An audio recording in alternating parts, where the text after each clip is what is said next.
Our first presenter is Alejandro Charra, who was working with Dr. Garcia, and he will be discussing predictors of follow-up compliance in pediatric burn patients during the time of COVID. Great. So I'll share my screen.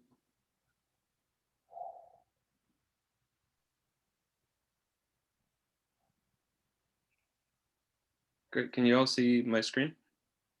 Yes. Great.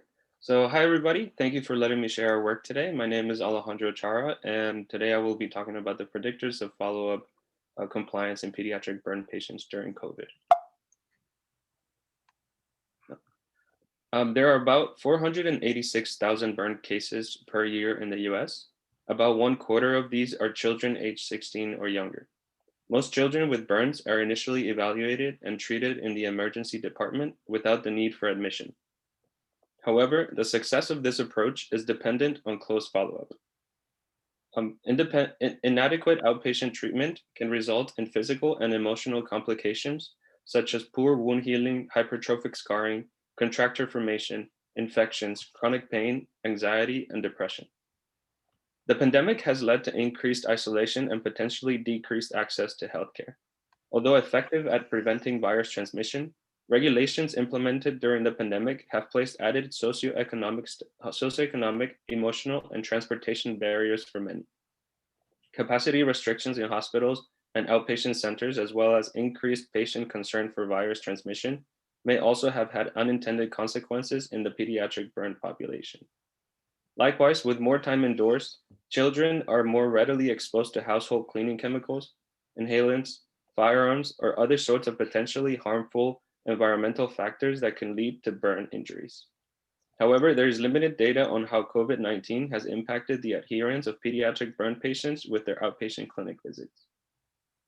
Therefore, this study aimed to investigate the differences in demographics and burn characteristics between pediatric burn patients before and during COVID. We further analyzed the follow-up compliance rates in these two cohorts and determined overall predictors of patient compliance with follow-up. For this study, we queried the Burn V6 registry for patients 18 years old or younger, treated and discharged from our emergency department for burn injuries between March 30th and July 31st, 2020. For comparison, we also included patients between the same time frame in 2016 to 2019.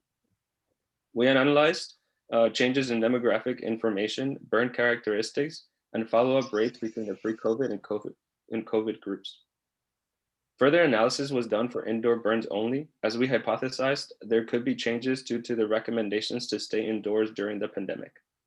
Lastly, predictors of follow-up were compared using chi-squared and Kruskal-Wallis tests. Multivariable logistic regression was used to calculate adjusted odds of compliance with follow-up. We first compared the pre-COVID to the COVID groups. We had a total of 401 patients, 58 of whom were in the COVID group. We did not find statistical differences in the demographic data between these cohorts. Burn characteristics included transfer status, whether directly from the scene of the injury or transferred from another medical facility, distance in miles from JHMI, total body surface area, burn depth, and mechanism of injury.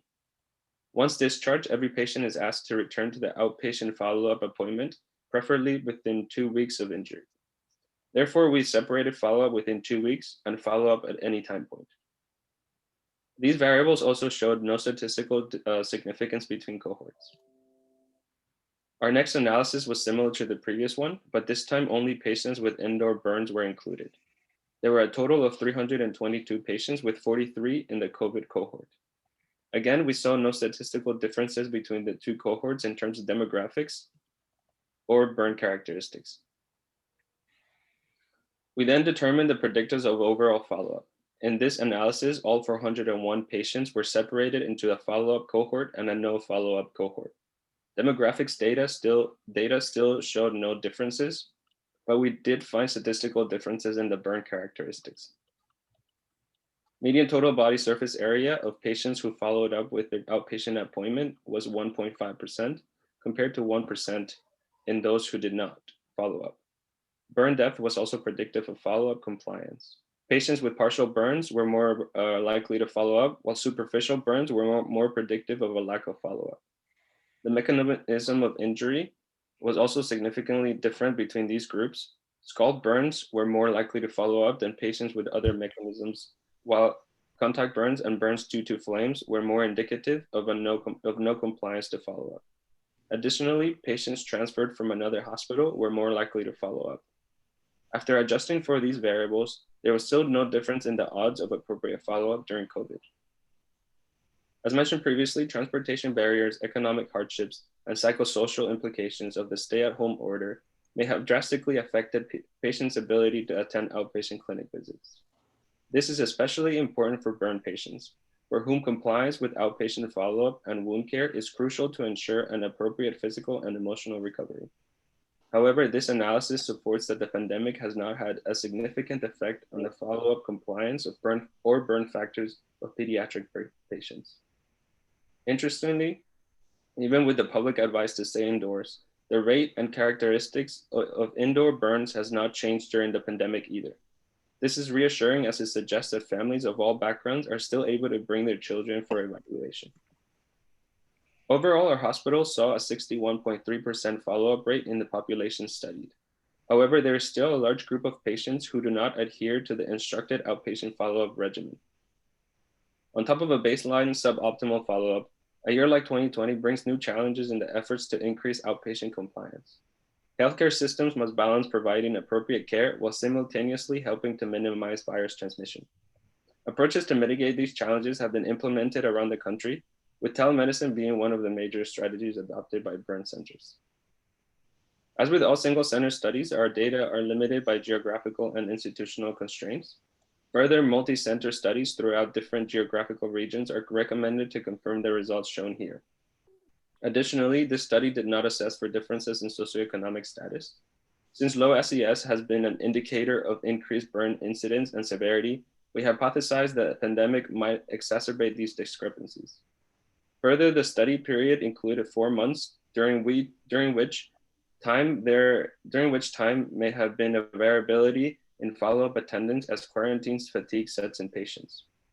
Lastly, it is possible that the characteristics of patients who were admitted for social reasons, such as the inability to return for close follow-up and therefore admitted for observation and wound care teaching, did change between the pre-COVID and COVID groups. Thank you all for your time, and a special thank you to the awesome co-authors. And these are the references. Thank you, Alejandro. I have a question. If you're interested, I'm not sure if we talked to you about our burn consortium that we're involved in, but we have a consortium with 5 similar pediatric burn centers across the country. And we have a data use agreement and an MOU. And I'm sure that they would be interested in participating if you wanted to broaden this with or duplicate this with 5 centers. Yeah, that would be great. I'm sure. Well, definitely, I'll bring it up to Dr. Garcia, but I think that would be a really good idea. Yeah, we meet relatively frequent, and we submit data to our national the study center, which is held at Nationwide Children's Hospital every month. It's Nationwide Children's in Ohio, Children's National in DC, Children's Mercy of Kansas City, and Children's of Michigan in Detroit. So they're all pediatric burn centers that are not a shrine, not a big burn center, so similar to us. Great, yeah. I'll definitely follow up on that. Thank you. Are you going to submit this anywhere? Yes, we're gonna submit it to the Journal for Burn Research and Care, JBRC, on Sunday. Oh, great. Yeah. And then the Pediatric Trauma Society call for abstracts is coming out in February, and they take burn topics, and it will be held hopefully in person this year in Baltimore. Oh, great. So I can let you know when that happens as well. Yes, that would be awesome. Thank you. Okay, any other questions from the group? I have just a real quick question. I don't know if you would know this. That was a really nice presentation, Alejandro. But Are rates of burn follow-up for pediatric burn centers, is what you reported as our follow-up rate pretty consistent, or is there a lot of variability at, different centers? Sorry, could you repeat? So is the Sure, question well, oh, sorry. Yeah, if follow-up rates vary considerably at different burn centers, or if there's like any national standard or rates that you kind of aim for. Yeah, so ours is within the range of, there's been a couple studies. It's all kind of in the low 60s, upper 50s. So ours is within that range, but there's still a large number of people who do not follow up. So the other 40% are still not being seen. Sure, that's interesting that that there's that's a kind of almost a standard. And we prior to this study, we found this too, because one of our screening measures that we look at through our Pickwick group, our burn collaborative, is do our children have psychology screened within 1 month? And so we were noticing that our data was showing that about 40% of the kids don't have screening, and they do get screened in outpatient burn clinic. So we tried to dig a little bit deeper to find out why these patients weren't, following up. Was it something with, perhaps problems making the appointment with the call center, or was the AVS or the discharge instructions not clear? So I went through a period of a month or so where I would just call the kids that were seen in the PZD and just, ask them how they were doing, ask the families like, why they didn't come back to burn clinic, and they all received the information through discharge summary or through AVS, and it was just like, oh yeah, like we kind of forgot about it. He was doing well, and there was no clear, there was Yeah, it's interesting. no problems with the call center, no problems with like transportation or distance. They just were like, no, they were fine. Yeah, interesting. We actually I just submitted a paper that's under review with Susan and a couple of the other medical doctors, and Carissa Parrish found that in our ED, so no inpatient, just straight from the ED referrals to our clinic, only 67%, so kind of similar, showed followed up to their first outpatient appointment. And we saw that older patients and patients with more superficial burns and smaller total body surface area were less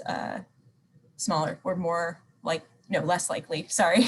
And Medicaid also were less likely. So there were some of those indicators, but also, I don't know if Alejandra, you noticed this, but in the literature review, I was shocked at like how little research has really been done specific to pediatric follow-up. So I really liked your presentation. Yeah, we can do a lot. There's like a big gap to fill, I think. Yeah, for adults, there's a good amount for adults, but for peds, there's not. I wasn't able to find many articles. It's certainly eye-opening from the eye of the emergency department when we refer folks to follow up to know that so many don't. Mm-hmm.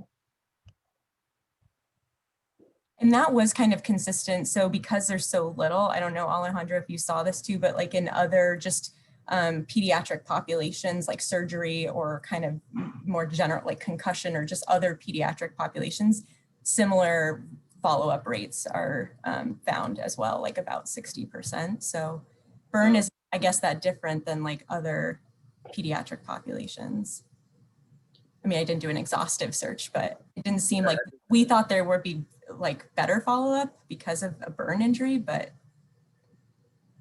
Oh, that's really interesting. I did not look into that, but that's really interesting too. Okay, thank you, Alejandro. Our next presenter is Dr. Tish Ryan, who will present on long bone fractures or falls in children 0 to 4 and peer violence.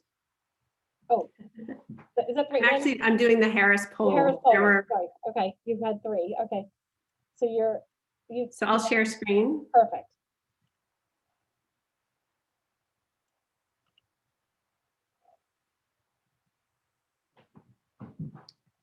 Okay, can everyone see that okay? Great.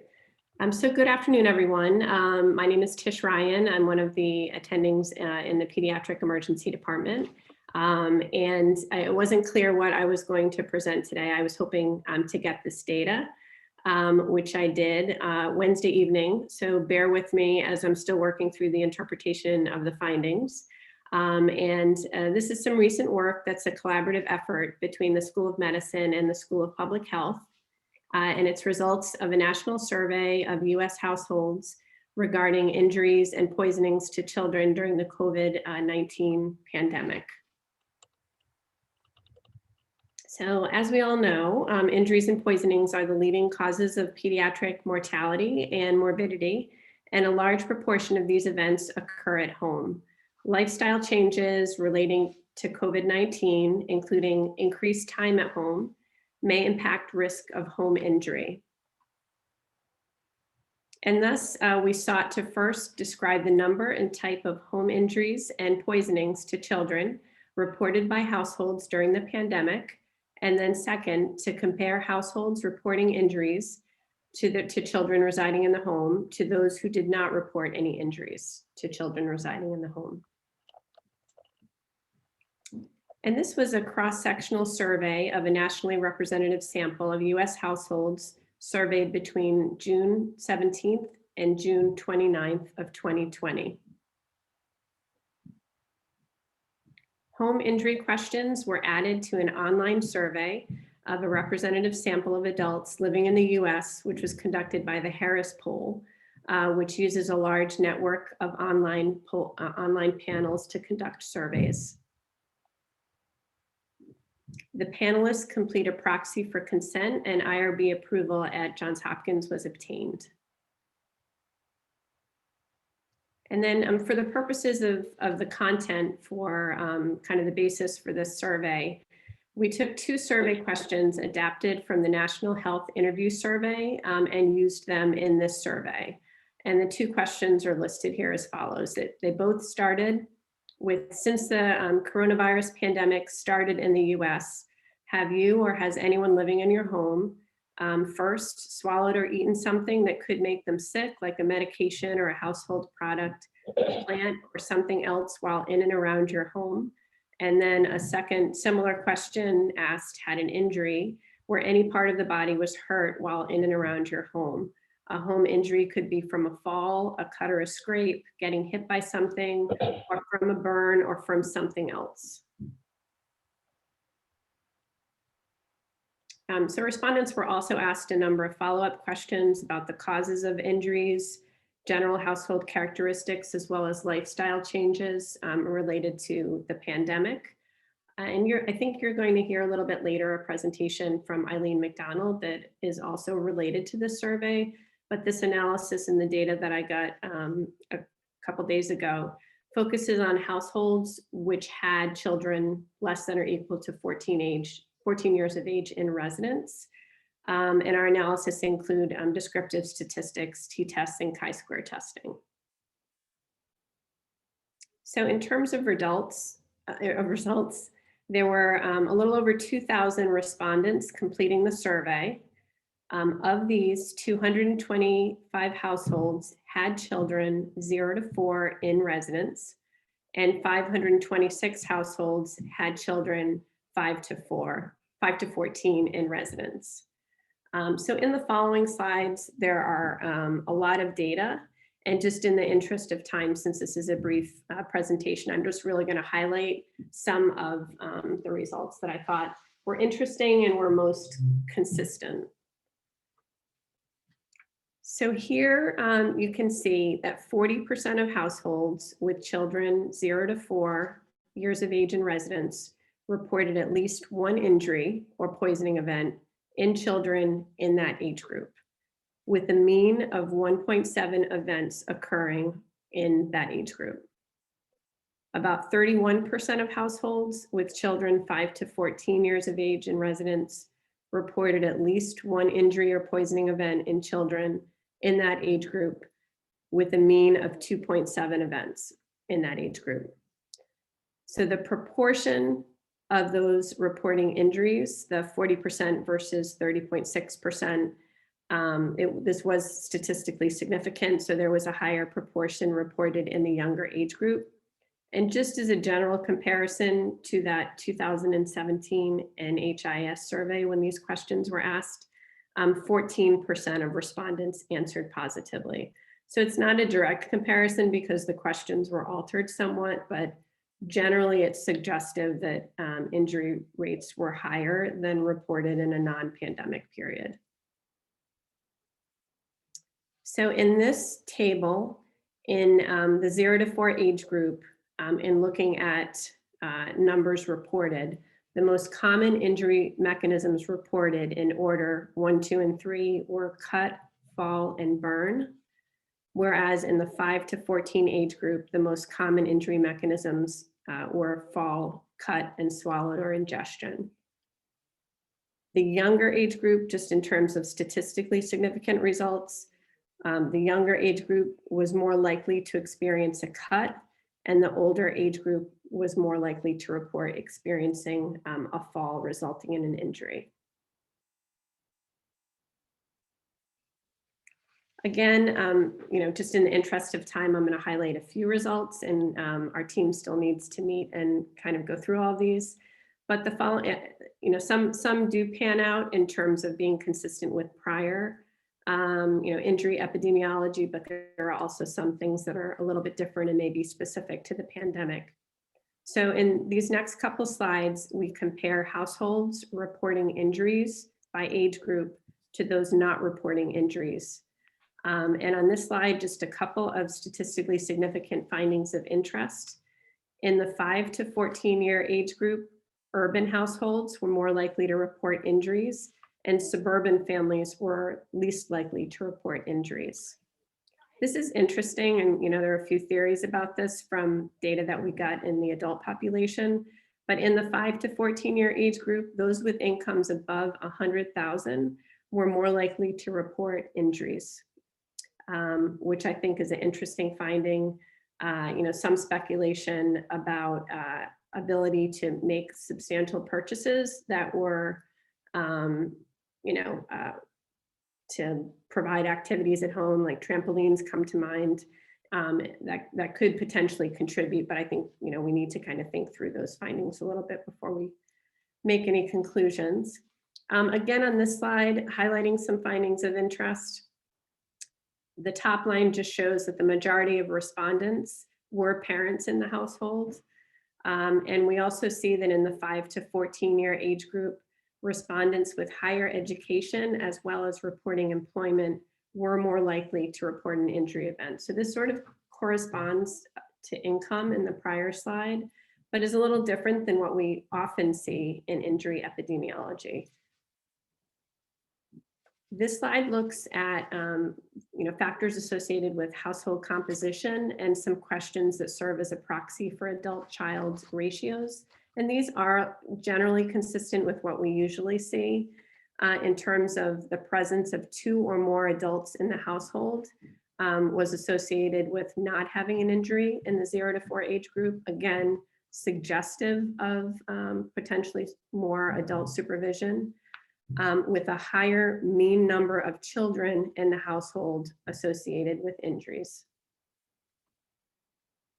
And then lastly, but very interesting to me, this is an area of interest for me, is what we see is also a fairly consistent association here with injury risk and food insecurity in both age groups. So again, that is typically reported on or in prior injury epidemiology, but kind of putting that together with the income results that we saw, I think we need to think through a little bit.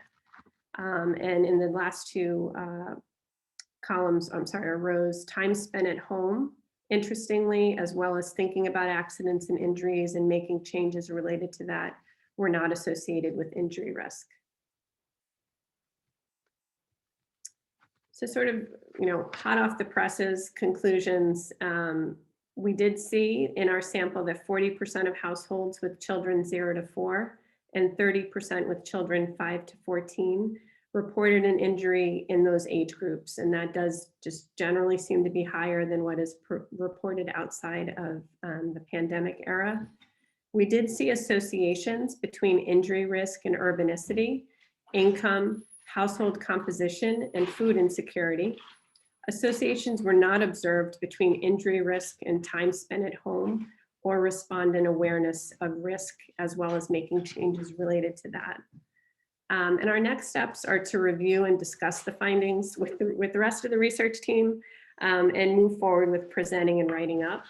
And we're grateful to those who supported this work. In particular, I highlight the TraumaNet education grant that we received, which specifically supported the addition of pediatric specific questions to the survey.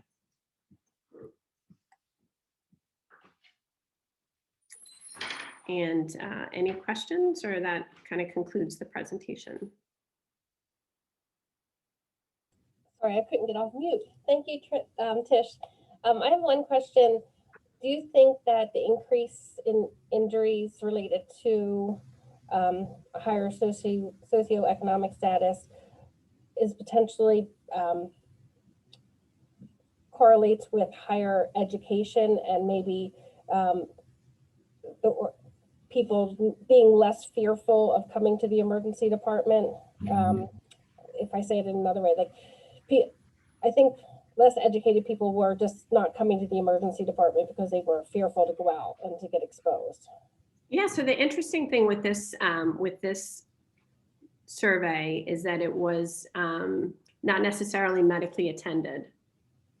So it was just whether or not the injury happened. And there's actually a whole other line of data that we haven't yet looked at, which specifically asked whether or not medical care was treated for the injury and what were the different explanations if medical care was not treated, including fear of exposure, financial,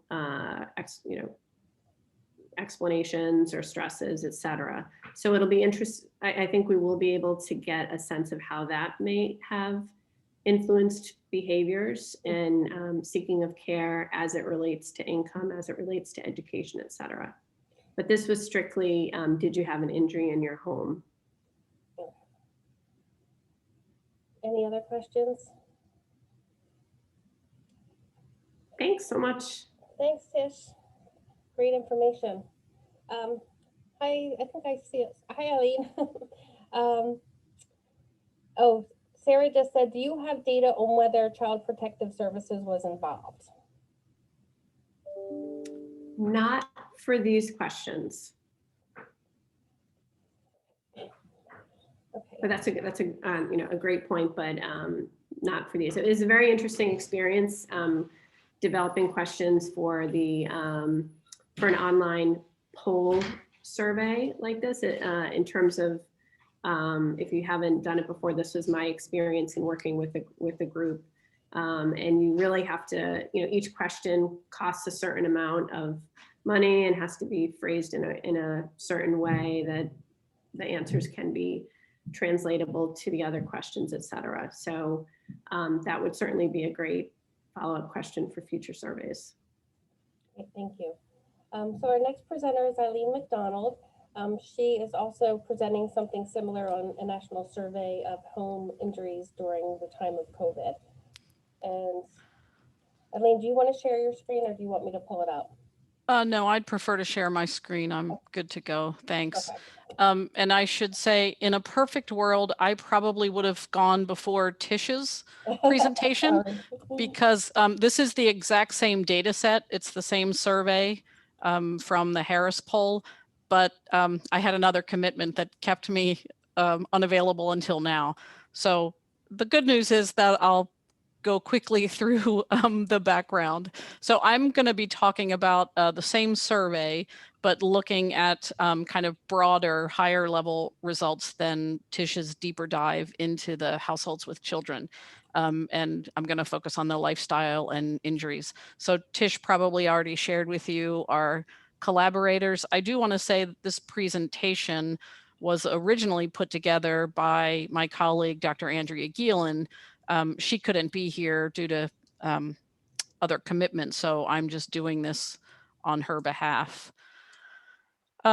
So as Tish probably shared with you, you know, at the beginning of the pandemic, we all were probably thinking our pediatric injury related work was going to be on halt forever. But then we quickly pivoted and realized that there were some unique opportunities that we could probably pursue. And this Harris poll was one of them. So our vision to work together was built on this background here that because of COVID, there would be unique injury risks due to the fact that, you know, stay-at-home orders were in place. People were changing how they did get around if they did go outside and explore. We anticipated or hypothesized that there would be more walking, more bicycling, and less driving. And then we were also curious about access to medical care. Especially with the, you know, transition to telemedicine. As you may know, there is no real-time tracking of injuries in the United States, and we needed a mechanism to measure and monitor injury hazards and experiences and medical care to help inform policy and prevention efforts to mitigate new and heightened injury risks. So given that our school was taking such a preeminent role in COVID as a resource, we thought building a resource in this area also made sense. So to explore the feasibility and benefit of this vision, we completed this, this online survey, population-based survey. So our 3 research questions were, how have daily activities changed for adults and children, looking at things like remote work, do-it-yourself projects, alcohol consumption, and the other items that you see listed here in the first box that we hypothesized would be linked to injury risks. The second was we wanted to know how the rate and mechanism of injury might be impacted since the start of the pandemic. And these included things like poisonings, not only from medications, but also household products and other typical unintentional injuries that you see in and around the home. And our third question, there was anecdotal evidence at that time that people didn't want to come to the emergency department due to fears about the virus. So we asked if that was happening when people were having an injury episode.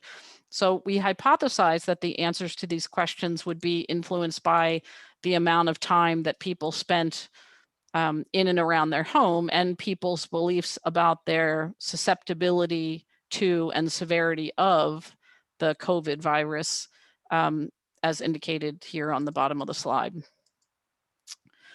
So as Tish probably shared with you, the Harris poll was fielded between June 17th and the 29th of 2020, and we had 2,011 adult respondents. And these respondents were reporting on a roughly 3.5-month time period from the start of the pandemic to when the survey was fielded. And the data were weighted to reflect the US adult population. So within the households that responded, there were 1,342 children and 4,452 adults in total. And I'll just point out some of what we saw. So first, 68% of the population reported spending more time at home. Not too surprising, as most of me and my colleagues were working from home, a luxury that some of you clinicians probably didn't benefit from. 1/3 of respondents reported doing more DIY projects. 15% reported drinking more alcohol. Just over 1/4, 26% of respondents reported that someone in the household experienced an injury, and 17% of those were from a potential poisoning. 11% related to medication ingestions and 6% related to a household product. On average, the households had 1.8 injuries or poisoning events. And then in terms of our last question related to medical care, about a third of the injuries or poisonings resulted in the injured person receiving medical care. But you see in the middle of that box, 42% thought the injury wasn't serious enough to seek care, and 7% stayed away specifically because of their COVID concerns. Interestingly, only 1/4 thought that they would be likely to get COVID in the next month. But if they were to get it, 83% of them thought it would be serious. Another one of our colleagues, Jonathan Asani from the Injury Center, is spearheading the transportation questions that we ask. I'll just share some preliminary results here. As I mentioned before, we anticipated that people might be walking more, that they might be using bikes and scooters more. But unfortunately, that wasn't what we saw. So the biggest change, sadly, was that, I'm sorry, the biggest change that we saw was in motor vehicle driving. That dropped from 54% of people reporting daily transportation using a car. That dropped down to 34% during the pandemic. Sadly, the activity around walking wasn't something that increased. In fact, there was a smaller percentage of people reporting that, and not really much change related to the other modes of transportation. We also asked if they experienced an injury related to that mode of transportation, as you see in the fourth column. And injuries were most common among walkers, reported by 21% of the sample, and drivers reported it by 17%. And we didn't really ask about severity specifically, but we're guessing that most of these injuries were not severe because overwhelmingly in all of the categories, people reported not receiving medical care, and only about 10% or less attributed that to a fear of COVID. So our conclusions were that the public perceived COVID as unlikely to affect them, but if they did get it, it could be serious. No surprise here, people spent more time at home. They reduced their daily driving, but they did not increase their walking or cycling. About 1 in 5 respondents reported an injury while walking. 1 in 4 respondents reported a home injury. And fear of COVID was not widely endorsed as a reason to avoid medical care. So I do just want to remind you that this was towards the beginning of the pandemic. So our bottom line is that as this pandemic continues, public health messages should integrate injury prevention recommendations, especially as it relates to pedestrian safety, falls in the home, and medication ingestion. So I'll stop there and stop sharing my screen. Thanks, Eileen. That was great. One thing that we saw, and Mark Kovler is one of our residents, and if he gets free, he is going to join the call and present his data. But he might likely won't, and we'll have to save his presentation till another time. But he looked at our data from March to April, starting with the stay-at-home order, and compared it to the previous 2 years, the same time period. And what we saw was that motor vehicle crashes went down, like you suggested, with not as many, but the severity of those that were involved in a motor vehicle crash was much higher, as you can all imagine, because you see there's not a lot of traffic on the road, but people are speeding terribly, so they were having more significant injury. And then we saw more child abuse as well during that time period compared to the previous 2 years. So that was our experience, which he is wrote a manuscript for as well. Yeah, so, our data again was from a national sample and through Harris Poll, which the more I've worked with them, I'm learning about some concerns that people are raising about how they create their samples. So just quickly, we've done another round of a Harris Poll survey on another topic. And in addition to this national data, Harris also screened people and then for a particular characteristic they were looking for. And then a colleague of mine is doing qualitative interviews with them. And I would say about 75% of this very small sample has been non-native English speakers, which is interesting. I don't know what that means, but it's interesting. So they've had a somewhat difficult time understanding our question as we're finding through this qualitative survey. So, but the other thing, kind of under the direction of Kemi, this group that has formed is also mining the data from Hopkins medical records to look at actually medical attended visits. So I think we're going to see a different picture emerge there. Tay is actually going to present some of what we found from those data at the end, I guess. Yeah. Great. And then the other question, I think throughout the country, we're all having the same, I know Beatrice and Creason are on injury prevention listservs and network with colleagues, but how do you do injury prevention or community outreach when everything's closed down? I know Creason has set up finally being able to get into a school to do some injury prevention, because we had suggested perhaps do some Zoom meetings, because I think teachers are probably overloaded with being on Zoom, and they would welcome the break of having someone else take their classroom for an hour to do an injury prevention Jeopardy or something like that. So that's what we're looking at now, just trying to think out of the box on how we can get injury prevention messages out there during this time. Yeah, again, this is a double-sided coin, right? It is creating barriers, but it's also creating opportunities if we think creatively.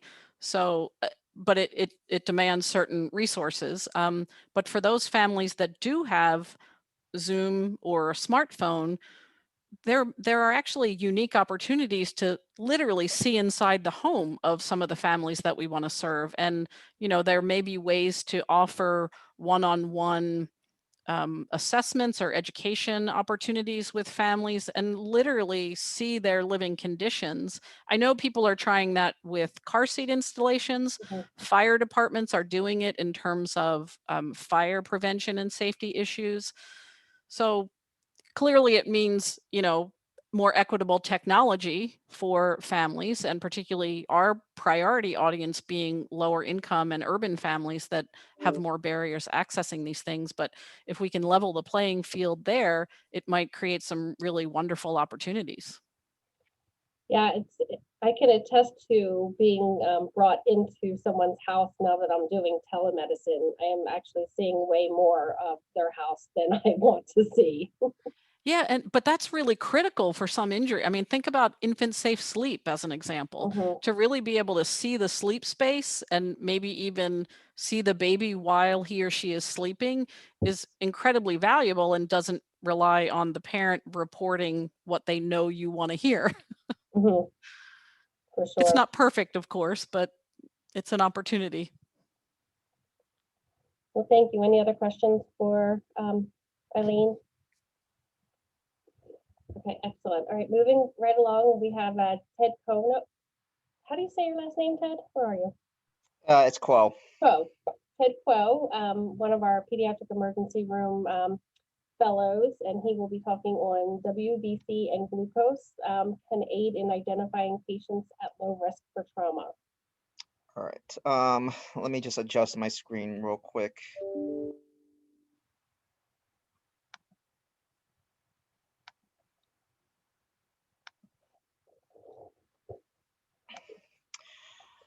Okay, so this was part of a retrospective chart review that I did with Jenny Scott, another PEM fellow, Margot Payton, who is a medical student, and Twee was the PI on this study.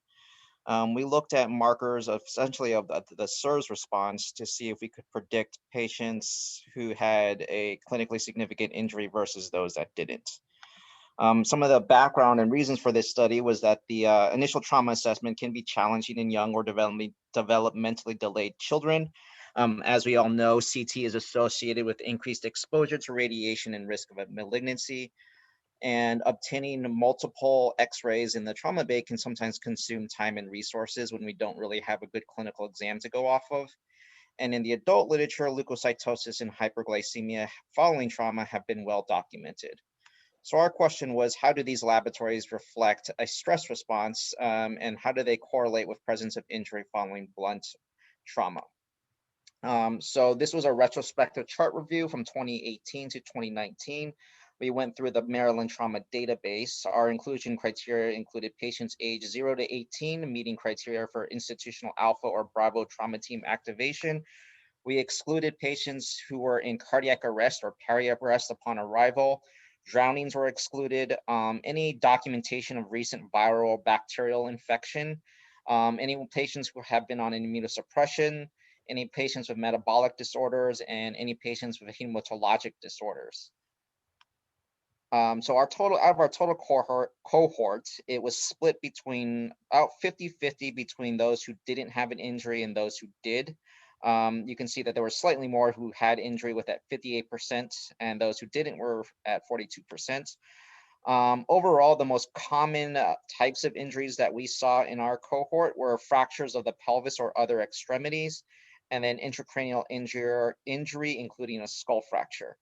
And then intra-abdominal injury was the third highest type of injury that we saw. So we found that essentially that white blood cell counts, platelets, and glucose in univariate analysis was statistically significantly associated with presence of any type of injury.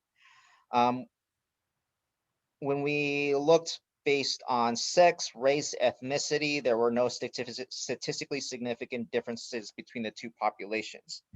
We then used multiple logistic regression to see which of these variables were predictive of presence of injury. And this is our ROC curve here. And basically, in our multiple logistic regression analysis, platelet count kind of fell out as statistically significant, leaving just white blood cell count and glucose. Overall, our ROC area under the curve for our model is about 0.78 for predicting presence of injury. Just as a frame of reference, I believe that the P-Carn head trauma algorithm that we use quite frequently, the area under the curve is 0.8. So it doesn't perform terribly, it doesn't perform that much worse than the P-Carn head trauma algorithm. There was a medical student on the group, Margot Payton, who actually did a sub-analysis. So she reanalyzed our cohort looking specifically at presence of intracranial injury or not, and she ended up getting this published in Journal of Investigative Medicine. So she basically took our entire cohort and then separated out the injuries between, yes, did you have an intracranial injury, or no, you didn't. So all the other injuries like intra-abdominal injury, fractures, those went into the other group. And there are a couple key differences in our study versus, the comparator, which is the P-Carn head trauma study that we all know. In that the P-Carn head trauma study, if you actually look into their cohort made about 55% of their cohort consisted of falls, whereas in our cohort, just basically by the very nature of where we are, a large majority of our cohort were patients who are either struck by an MVC or passengers in MVC. And I think oftentimes these are the most challenging patients to get an adequate trauma assessment on, because there are no witnesses. You don't really know if there was a head strike in the vehicle. Basically, all you have was an EMS report. So I think our study actually adds value to the P-Carn algorithm. Now, obviously, it can't replace it, but it adds in, our study is more enriched with these patients who have been in NVCs, whereas the P-Carn study was relatively low in theirs.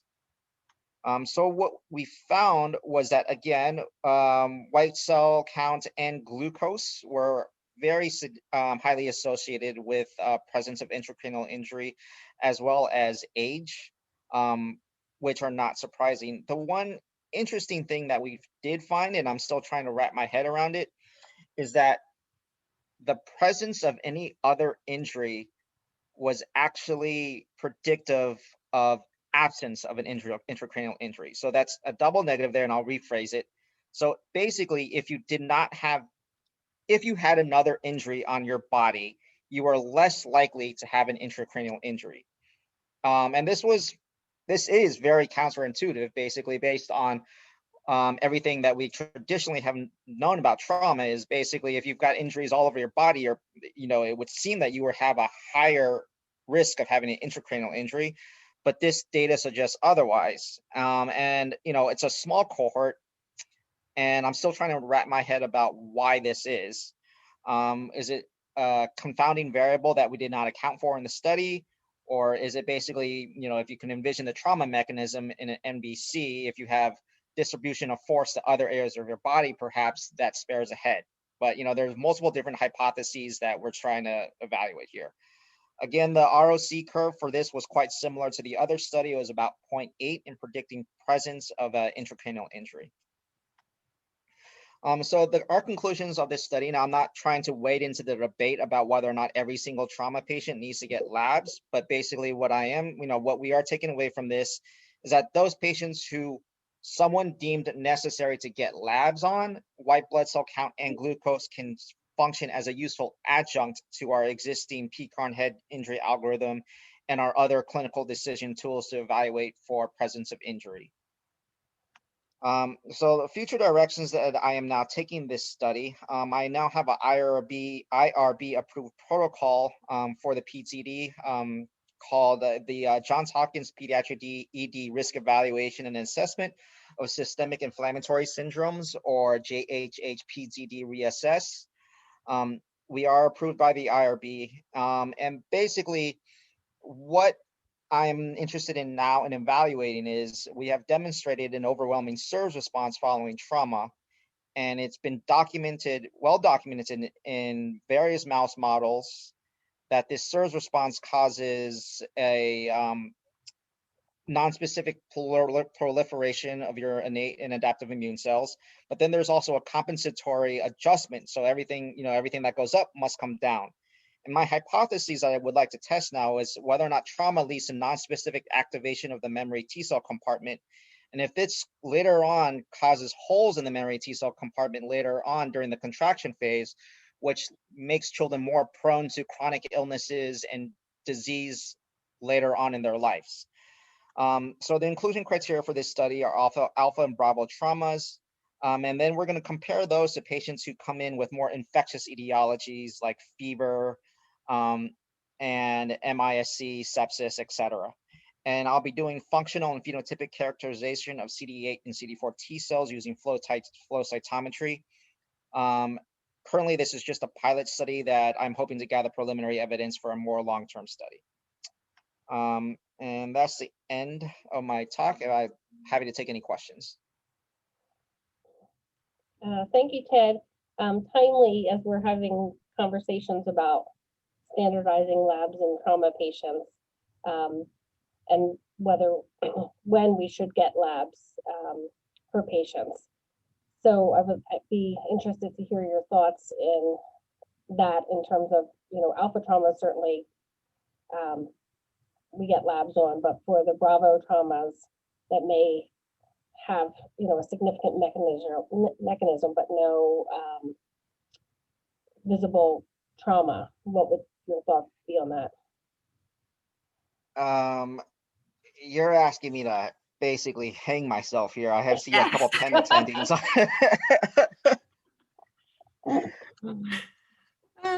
Ted, it's a recorded talk. Exactly. Yeah. Forever. We'll have this. Fair.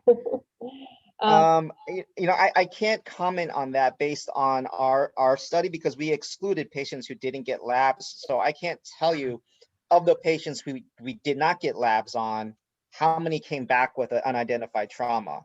And I think that would be a useful study to do. I think that I personally feel that if they meet criteria for a bravo trauma, then it would not be wrong to get labs. But then that raises a question: do our criteria for Bravo trauma team activation accurately reflect the disease severity of the child? And do the Bravo team trauma activation criteria need to be revised? That's it. Well, now we're currently revising, so any suggestions, now's the time to share. I can actually share you a draft of our criteria. We did change some of the criteria as well, but I'll be happy to share that with your group. Certainly did this in collaboration with our PZB colleagues. I do think given the data that we've seen with the MVCs, that, you know, obviously high speed MVC or whatever that criteria is right now in the Bravo trauma is a good one. And that those patients, specifically if you've been in an MVC, meaning the criteria for Bravo trauma, those patients I feel should get labs. But with the other stuff, you know, I hesitate to make a statement one way or the other. And did you look at the time period from the injury to when the blood was drawn, and did that make a difference? So usually they were within, you know, I would say usually they were within the first 2 hours. Like, I can't tell you for sure. We essentially, we did exclude patients who were delayed more than 24 hours after presentation. But usually these were labs that were drawn in the trauma bay. So when you think about time from trauma to presentation in trauma bay, it's not that much longer. And then I did look again at what the lab values were, if they were admitted, and they were rechecked. And usually by the next day, white count and everything had resolved. You know, really quick question, Ted, did you have, for your sensitivity and specificities, did you have specific cutoffs for the white blood cell count and glucose that were abnormal? We didn't look at cutoffs. We mostly just looked at it as a continuous variable. And that's, you know, if you look at the ROC curve, basically, then you kind of just set your threshold about, okay, how much risk am I willing to accept for missing a case? And then it just changes the threshold cutoff there. So we didn't set a specific cutoff for that. It was more just so a continuous, how willing am I to miss somebody? No, that makes complete sense, because then in your next steps as you're going forward, clinically, that's what people are going to be looking at. You know, what WBC level am I going to be worried about for this kind of injury? Right. Well, I mean, I think it just depends, like, what kind of a provider are you? Are you willing to miss 10% of injuries, or are you only willing to miss 2% of injuries? I know, you're going to set that. I'm telling you, you're going to need to set that and tell us what we should be worried about. So lots of good stuff coming down the pike. Really nicely done, Ted. Yep. Thanks. Any other questions for Ted? And I have a quick question. I wonder if differentiating where your point was made, which I thought was really interesting, about the presence of a head injury not typically being associated with the presence of other injuries, if whether, particularly for MVCs, if restraint would be a factor to consider there at all. Anecdotally, it seems like that's a good question. Unrestrained children would seem to be at higher risk of both head and other injuries versus a restrained child that might have more restraint contributory reasons, if that makes sense. I don't know, that would just be something I'd be interested in to see if that differentiated the two. Yeah, and actually that data, I believe that data is available in the trauma data set, and we can actually go back and pull it. I wondered, Ted, also if you could use a national trauma database to expand on the study, at least what you've done already, and have more data, you know, because this is really important work. And if you had such a large sample size, then you could more conclusively tell us what we should be doing in terms of getting labs in the trauma bay. Yeah, I mean, Susan, do you know if there is a similar national data set with lab values? The problem. We have the Sorry, go ahead. National Trauma Data Bank, but I don't think they collect labs. Yeah, Oh, I see. And I did. Yeah, Ted, so slides. the NTDB, hey, this is Isam here. So there are some labs in TDB. The question is like when the granularity of labs, they have initial labs, so it's going to be tough for you to get to answer the question that you want with that. So you either need like a multi-center, ER multi-center trial where you are actually tracking labs. And in terms of labs, like what people do, we've had this discussion about labs with the ED people all the time, when to get labs. We're having this discussion actually as during this meeting, someone went to get labs. It's a very active discussion. So not everyone, and I've done a lit search about that. There's a huge variation. Nobody has a protocol in terms of like you have to get labs on this and that. Yeah. And only for level 1 labs maybe, but level 2s there is no consensus. And I can try to pull up one of my slides, but there is no for CBC, amylase lipase, it's all over the chart. CT scan, X-rays. Nowadays things are more protocolized, and through the Pediatric Trauma Society and other societies, people are kind of trying to be on board with one big message. So things are getting better, and people are adopting the protocols are based on evidence, which is what we all try to do here, work from evidence-based research. And unfortunately, we don't have a lot of that for pediatric trauma with low acuity because the numbers are so low. Yes. So to answer your question very briefly, as I just did, it's very tough, to do that. It doesn't mean you shouldn't try. Yeah, I mean, I was going to add on that I actually did try to apply for a PEM-CRC grant to access their database, but that what Dr. Nasser just said was the feedback I got, that it's just so all over the place that you're not going to get anything consistent. Mm-hmm. So There's Ted, the FIS, there's the pediatric health system, information something the system. FIS. Yeah. So I mean, I was presenting something this morning to another group of. It's not a trauma presentation, but pneumothorax, and there was a study that there may be some granular. I don't know. I have not done research with it myself. Yeah. We're part of it. I'm not sure. Maybe I'm gonna back these. Kimmy, you seem to be nodding your head. So I don't know if you've done that with them with FIS. I have. I've done a FIS study that we actually just published on sickle cell specifically. Okay. And there's a small subset that do have lab values. FIS in general doesn't have lab values, so only a few. Okay, that's what I didn't know. Yeah, but we could look into that because we are a part of it through All Children's, not from here, but we are a part of it. So that is somewhere else where you'll have multiple children's hospitals with traumas who would be getting some blood work. So we could look into that. And Ted, the other opportunity, I'm not sure if you were on earlier when I was talking about our burn collaborative, but it's actually called PICWIC, which is Pediatric Injury Quality Improvement Consortium, with 4 other similar pediatric trauma and burn centers.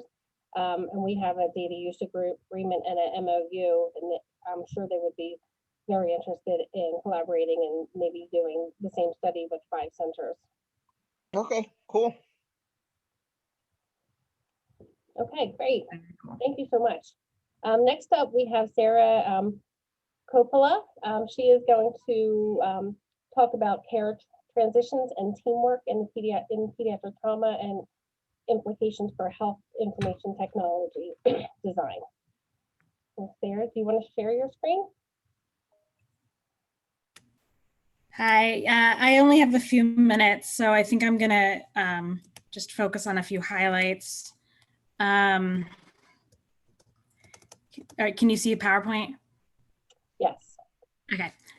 So this project has been ongoing for more than 5 years, looking at the care and coordination of alpha trauma patients at the hospital, and all culminating in a design of a new information technology that would aid in care and coordination.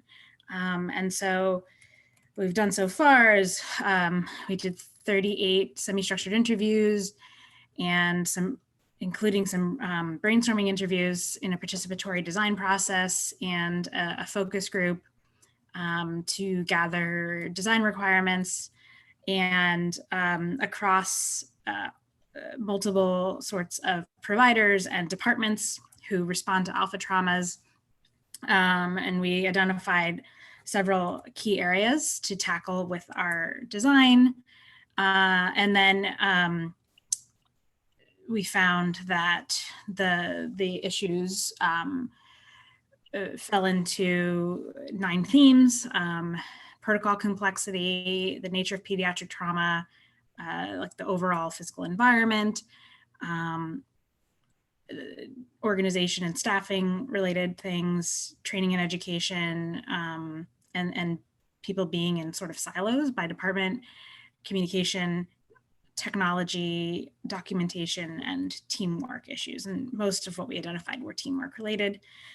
So what we've designed is a prototype of a information technology like dashboard that would be displayed in the trauma bay, as well as desktop and mobile versions for the distributed team members who are not in the trauma bay. And because of COVID, we've been doing remote usability testing. So we are doing formative testing with our prototype one-on-one with a simulated trauma story, and looking for usability issues and finding and testing out these design requirements. Right. So at this point, I know you might still be reading through the and then when we can be in person again, we'll do actual simulated testing with teams using the tool. And so where we are right now is we've done 12 usability tests, and we still need to recruit more people, especially clinical providers who are not attendings. I've had a very difficult time recruiting nurses and other clinical providers, and also more people from psychosocial staff. And so, but we are hoping to, in the next few weeks, finalize the design and have a more final prototype by March to then do the final testing. Great, thank you, Sarah. I'm trying to help with getting more nurses to help with the survey. Would you be able to somehow tie it into this presentation, and then so I could award trauma hours for them, because they're always looking for, and then it would be an incentive for them to participate? I think so. We could probably do like a group usability study. Yeah, we can talk about that on how we can make this, give them some education around it, and then give them a trauma hour. Yeah. Great, thank you. Thanks. Thanks for joining. And lastly, I have Ty Harrison, who will be talking about healthcare utilization in the pediatric population during COVID. Lots of COVID research. So thank you, Ty. Hi, everyone. Thanks so much for inviting me. I'm a pediatric intern. I'm going to try and share my screen.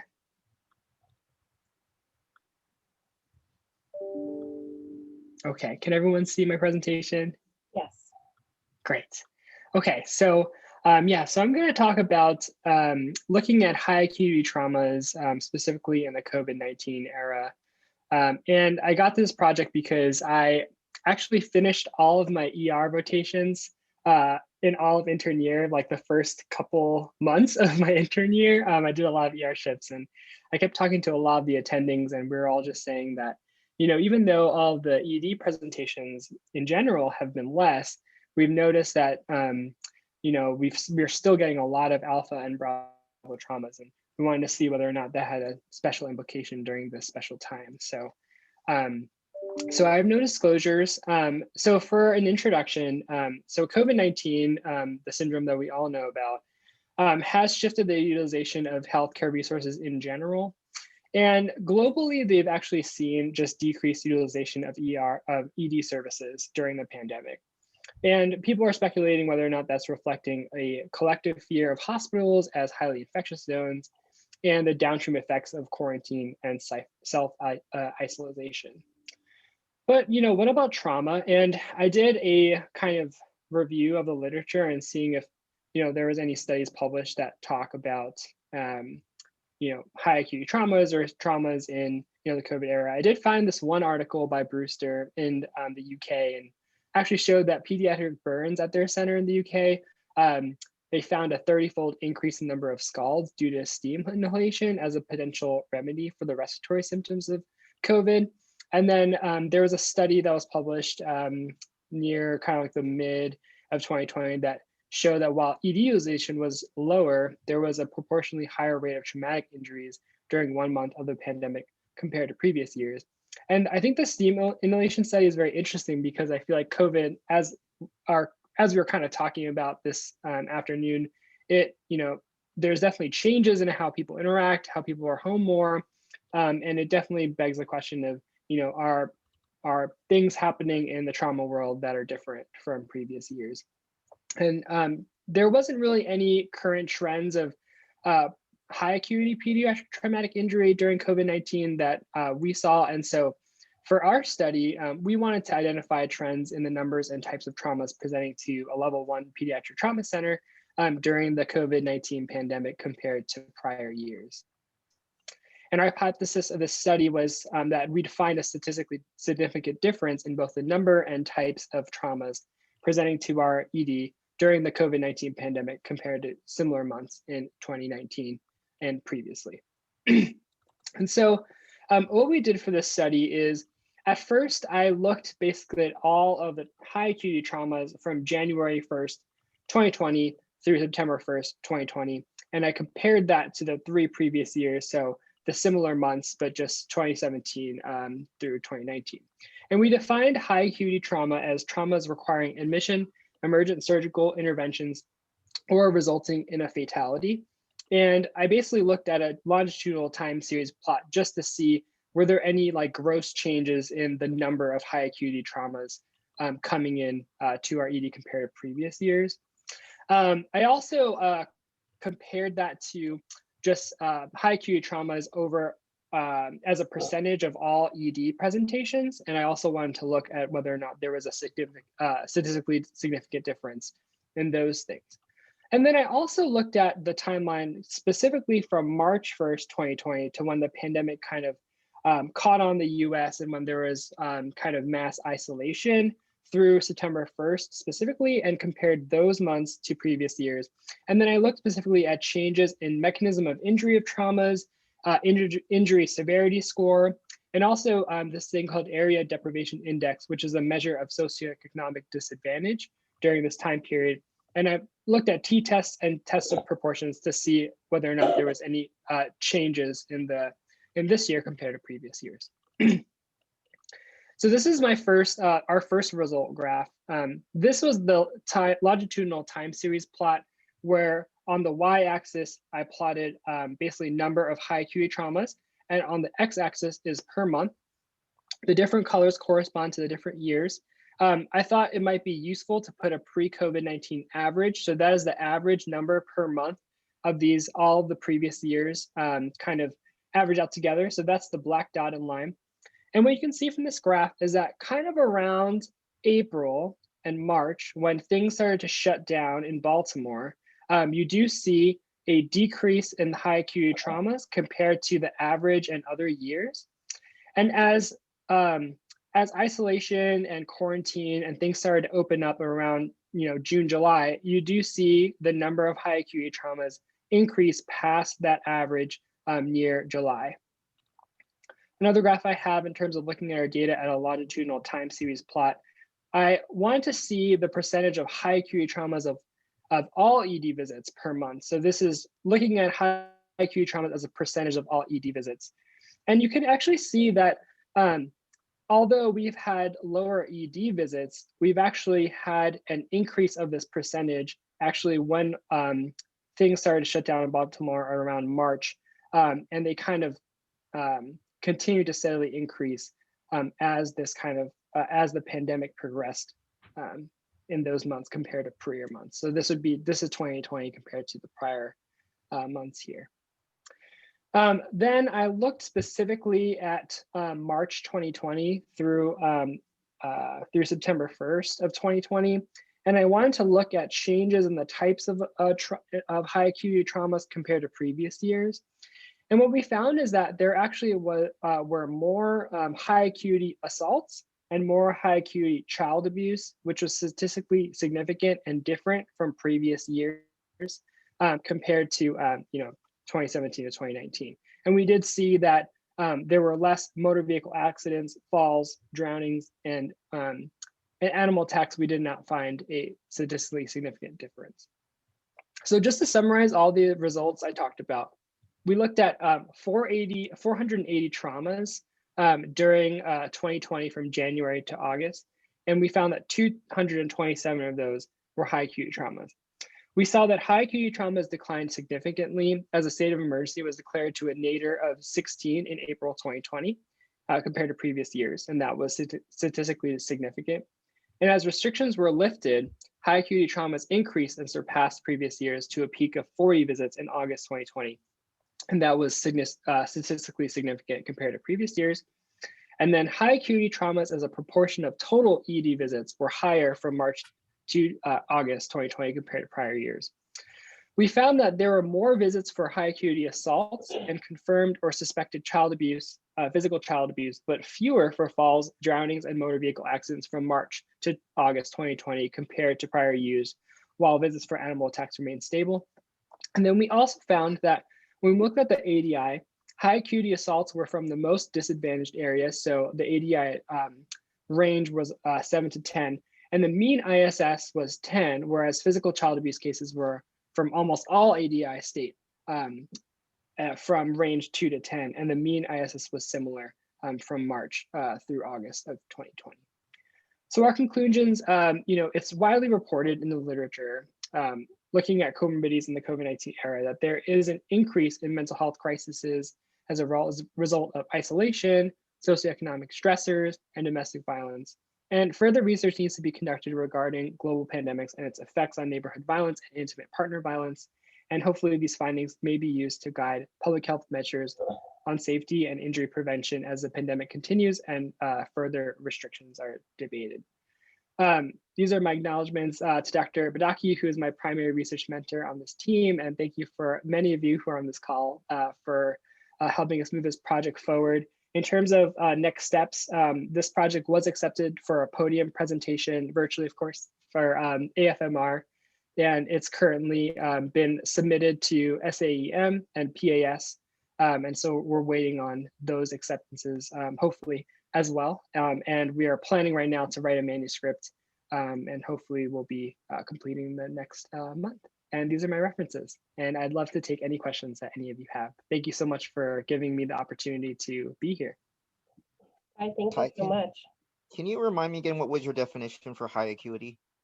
Yeah, so basically we defined it as any admissions or fatalities. So on the data set, admissions to the floor, to the ICU, to the OR, and also fatalities, which is what we define as high acuity traumas. I find it You end up interesting. using ISS? I know. Yeah, sorry. So we also looked at ISS, but we used those as our definitions of high acuity. Yeah, I found it interesting you saw an increase in high acuity assaults because pre-COVID, I don't typically think of assault as high acuity as you defined it. Usually someone gets assault, they come in with a few bumps and bruises, but they rarely end up in the OR or get admitted. So it just seems like looking at if you looked at compare the ISS for these assaults pre and post COVID, it seems like someone's getting really beat up now. Or was it penetrating trauma? Was it GSW and stabbings? I'm guessing. Yeah, so interesting. We found that most of the traumas were actually like physical assaults. So things like pushings, things like brawls, things like those kinds of physical fights, which is actually interesting because we were like, well, people are supposed to be physically distancing, but it seems like physical assaults were higher compared to previous years. Well, our penetrating injuries doubled from the prior year. We're seeing way more stabbings and gunshot wounds than we have. I think in 2019 we had 5, and Mhm. 2020 we were up into the teens. Mhm.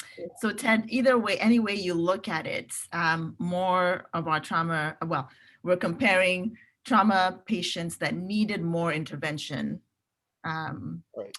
to those that didn't. So there are still all those other patients that we see that got a few bumps and bruises here and there, but there were just more of them, more patients overall that needed one of those 3 things, either needed to get admitted, needed to go to the OR, or there was a resulting mortality. So for the assault specifically, I don't think we had mortality specifically, but those were the criteria we initially had. And then Dr. Nassar very clearly told us that we should really look at the ISS as well. And so that's why Tay did another analysis for the ISS within that group. Tay, what is the AFMR that you're presenting? The association, I think it's like Association of Medical Research. It's the American Federation. Yep. American Federation of Medical Research. Medical research. Okay. Great, thank you. Any other questions? Who Tish was the president for, by the way, I think last year or the year before? Last year. Yep. Oh, congratulations. Oh, thanks. So I did record this, so if you want to share with any of your colleagues, please let me know. We're going to offer it to the Nurses for Trauma Hours. And thank you again for all of the excellent work. Thank you. Thank you. Thanks so Thank much. you. Thanks, everybody. Have a nice weekend.